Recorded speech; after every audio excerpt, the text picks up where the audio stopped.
जब औरतों ने चलते हुए कोर्ट में इस रेपिस्ट का प्राइवेट पार्ट काट दिया, उसके मुंह आंख में लाल मिर्च और पत्थर भर दिए और ये सब चीजें कोर्ट में जज के सामने हुआ।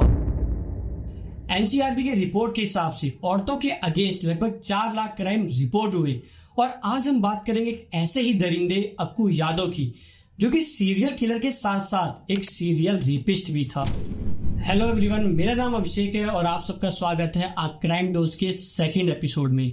हमारे इस वीडियो को बनाने का मोटिव ये है, हम आपके सामने कुछ ऐसे केसेस लाएं जिसको देखकर आप शायद आपके साथ वो इन फ्यूचर में अगर होने वाला हो तो उससे आप बच सके। और हाँ, नीचे कहीं पे आपको सब्सक्राइब का बटन दिख रहा होगा तो उसको प्रेस जरूर कर देना, क्योंकि ये आपके लिए तो फ्री है बट इससे हमारी काफी मदद होती है। कहानी की शुरुआत होती है भरत यादव से, यानी उर्फ अक्कू यादव। मतलब नाम भरत यादव था बट उसे सब अक्कू यादव के नाम से बुलाते थे। इसका जन्म होता है 1971 में महाराष्ट्र के नागपुर जिले के एक कस्तूरबा स्लम में। अक्कू यादव के 2 भाई और थे और बचपन से ही इसने बहुत गरीबी देखी थी। तो बचपन से इसने क्राइम वर्ल्ड में क्राइम जगह पे अपना कदम रख दिया था। छीना झपटी करना, चोरी करना, मारपीट करना।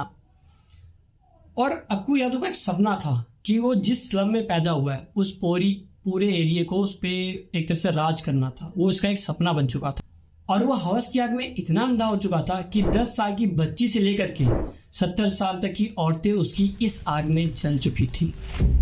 मतलब वो 10 साल की बच्ची तक का भी देता था और 70 साल की औरतों तक को नहीं छोड़ता था। एक केस तो ऐसा था कि जब एक छोटी सी बच्ची के सामने ही उसकी दादी का उसने रेप कर दिया और फिर उसके सामने ही उसको मार दिया। कस्तूरबा स्लम में सब उसके इस तरह के बर्ताव से सब परेशान थे, बट किसी की हिम्मत नहीं होती थी कि उसके खिलाफ बोल दे, क्योंकि अगर कोई उसके खिलाफ आवाज उठाता था तो या तो वो उसे मार देता था या धमकी देता था कि मैं तुम्हारा रेप कर दूंगा। मतलब कुल मिला के वो इतना बड़ा गैंगस्टर हो चुका था कि पूरा स्लम उससे डरता था। जैसे जैसे अक्कू यादव जुर्म की दुनिया में आगे बढ़ने लगा, उसको एक चीज समझ आ गई कि मुझे अगर जुर्म की दुनिया में और आगे चलना है या मुझे और बड़ा गैंगस्टर बनना है तो मुझे अपने साथ पुलिस वालों को लेकर चलना होगा। यही वजह थी कि वो पुलिस वालों के ऊपर बहुत ज़्यादा पैसे खर्च करता था और उनके ऊपर पैसे खर्च करके आराम से अपना जुर्म करता था, क्योंकि उसे पुलिस का डर रहा नहीं था, क्योंकि पुलिस को उसने खरीद लिया था। कहते हैं कि अक्कू यादव जब स्लम में आता था, जब वो स्लम में रोडों पे निकलता था, तो जितनी भी स्लम की औरतें थी वो अपने अपने बच्चों को लेकर के घर में छुप जाती थी कि उसकी नज़र उन पर ना पड़ जाए। फिर अक्कू यादव अपना एक टारगेट सेलेक्ट करता था और फिर उस औरत या उस लड़की या उस बच्ची के साथ रेप करता था और रेप करने के बाद वो उनको जान से मार देता था। और इस्लाम में किसी के पास इतनी हिम्मत नहीं थी कि वो उसके खिलाफ बोल पाए। अक्कू यादव की जुर्म दिन ब दिन बढ़ते जा रहे थे और यहाँ से कहानी में एंट्री लेती हैं, अगर हम इनको हीरो बोले तो ये गलत नहीं होगा, उषा नारायण, क्योंकि अक्कू यादव के खिलाफ आवाज़ उठाने की हिम्मत दिखाती हैं। वो सिर्फ आवाज़ ही नहीं उठाती उसके खिलाफ, बल्कि वो बस्ती वालों को भी समझाती हैं कि जो चीज़ वो कर रहा है वो बहुत गलत है।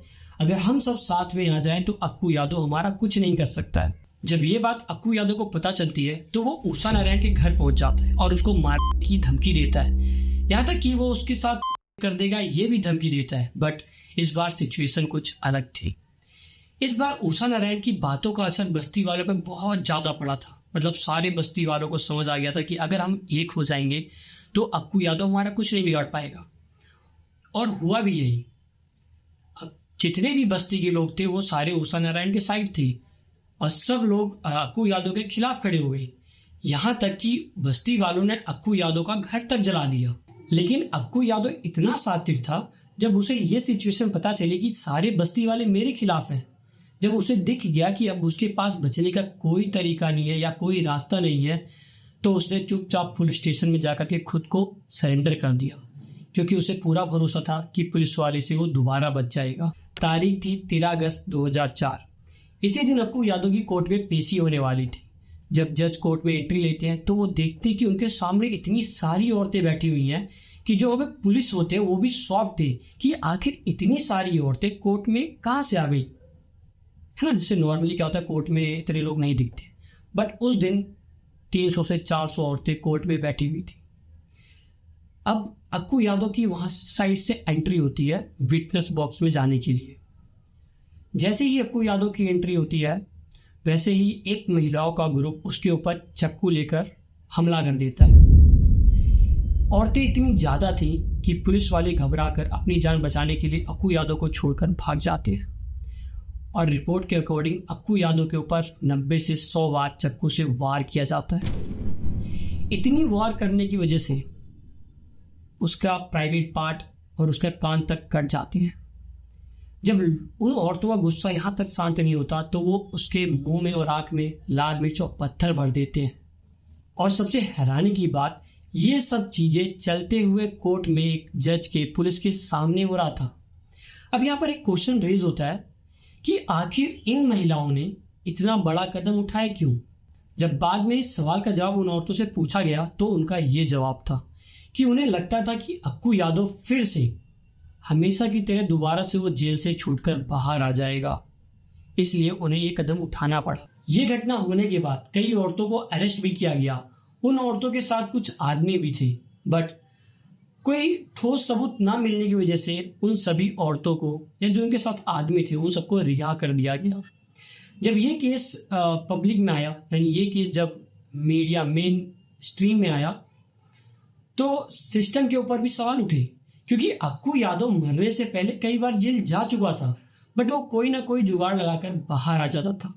क्योंकि आपको मैंने पहले ही बताया था कि वो पुलिस वालों के ऊपर भी पैसे खर्च करता था। वैसे तो कानून को हाथ में लेना ठीक बात नहीं है, लेकिन जब लोगों का भरोसा जुडिशरी सिस्टम से उठ जाता है तो लोग ऐसे कदम लेने के लिए मजबूर हो जाते हैं। पता नहीं करती तो शायद कानून कुछ नहीं कर पाता। और ये गलती इन लोगों की नहीं, हमारे जुडिशरी सिस्टम की है।